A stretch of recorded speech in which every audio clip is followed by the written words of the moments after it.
So what you could do, so there's the sort of archive and the guide around Leicester that you want to do. But other reporters might be interested in, this is an example I often use, is skaters, for example. Now, skaters aren't necessarily that popular with town planners. However, they have a particular view of how the cityscape looks. They see it in terms of ramps and places they can skate. Well, that's a hidden world. Unless you're into that community, you don't really get it. Well, I would really quite enjoy my headphone tour, walking around Leicester and finding out is this popular amongst skaters because, and even potentially show me the odd YouTube video of people doing a trick. Parkour. Parkour, that would be a really good one, yeah. No. Okay, this one that does parkour, it's always interesting to see what happens by yourself, because you've seen that it is possible, somebody can do it yourself. But imagine there's a spot that's really a really good place to do a trick. You could potentially stick a little QR code nearby, and then when someone blips it plays a video of you doing a trick. Now, of course, there's always that issue about littering and sticking posters and things like that. Now, with the location tracking, it doesn't have to be a physical sticker or QR code there. You simply, as you approach the point, the device knows where you are and will show you the video. So you can add all this multimedia content to the environment, but not stickers and posters and things like that. I think it's technology that we can talk about using a bit more. We talk about maybe that the iPhone group should be a media, new media, and it could be a way of maybe looking how to build in some of these new media technologies and what we do.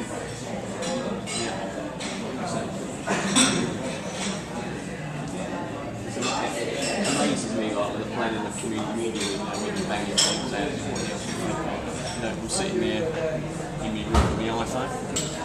Sometimes I lay down touch the computer on here, and you're sending out emails and you're texting people, and you're direct messaging them on Twitter, and then you put your tweets out, and then you put stuff on Facebook and all the groups, and you've got videos you can make. You can do iPaintings and shit. Well, these little devices are obviously they're computers. They've gone beyond being phones, won't be on being phones for a while. But what people are starting to learn now is how to actually make them usable. Because you can't just take a computer program and stick it in. You can't run Word on here and expect it to be a really good user experience. But what we're starting to find now is that these devices can be made really powerful multimedia editors, not just viewers.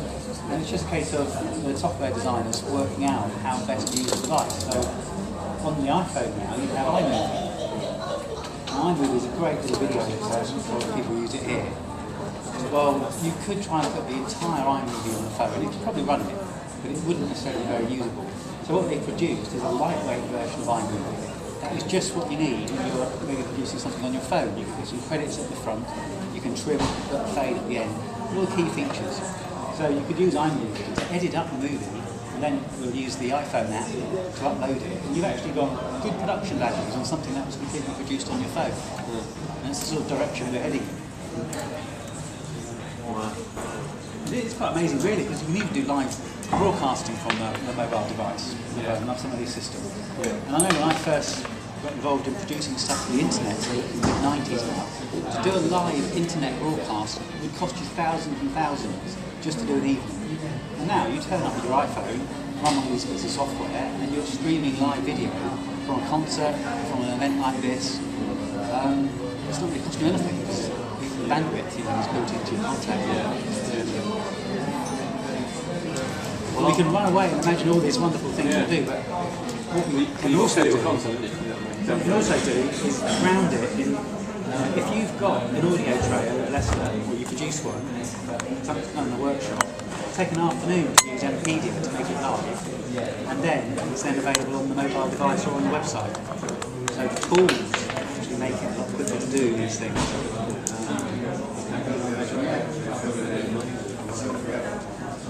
Well, I'm definitely up for getting some sort of whenever you're down, from. Well, is your base sort of here, really? It's just use here on Mercury, wherever that is. It's easy because it's got Wi-Fi. It's got really ground here. It's got Wi-Fi. So if it was like a sort of 5:30 thing maybe, and we said it was for an hour, 5:30 to 6:30, every other Wednesday, Tuesday, Wednesday, I can be coming through on the way home. We've got a workshop and then It'd be interesting to do. Yeah, definitely. I'm thinking right Leicester on cultural rides and things. Brilliant to do something like that. So that it's an afterlife. So that people who didn't get on the ride can do it and have it ride. Because what we've done there, we've got the Ride Leicester. We've got the Ride Leicester news agency now. Already set up. this is the cycle. Yeah, to do that. So then we've got the we've got the blog set up on the Facebook page and that kind of stuff. And then we're going to formally launch that Saturday night at the bike cycling thing. Because they're doing ones like one where there's an architectural ride that I'm involved in, Yeah, I'm where you filming out on go Sunday, to different places. It's a 2-hour ride with different spots that you stop at Around the city? around the city, and that would be brilliant to have for those people who didn't get on it, to have some sort of that you could do it yourself with a map with little things. You'll be filming this stuff anyway. I'm filming it Sunday because at the end of that, we're going to announce that we're launching the Leicester Heritage News Agency. And the idea is just to try and collect information. So that basically, something like Bowstring Bridge can never happen again.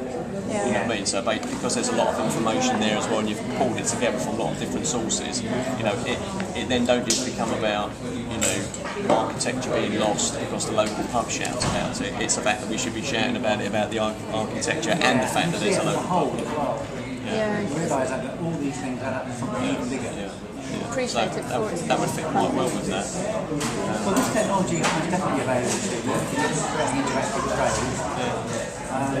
Even trialling some of these things as well by bike. There's a project that a colleague at Cambridge University is involved with called Songlines, and it's about documenting cycle routes from the perspective of the cyclist, and putting creative things around the route. Maybe I should get the chap Martin Reiser to get in touch with you or something. You might be interested in that. Songlines, yeah. Brilliant. Yeah. Yeah, so basically what we can do is when we get community media again, Yeah. kind of Let's sit down and work out get our first plan. date from you and that. Pretty cool. One night about half 5. Okay. Down here. How many people do you think would be interested in coming along? Is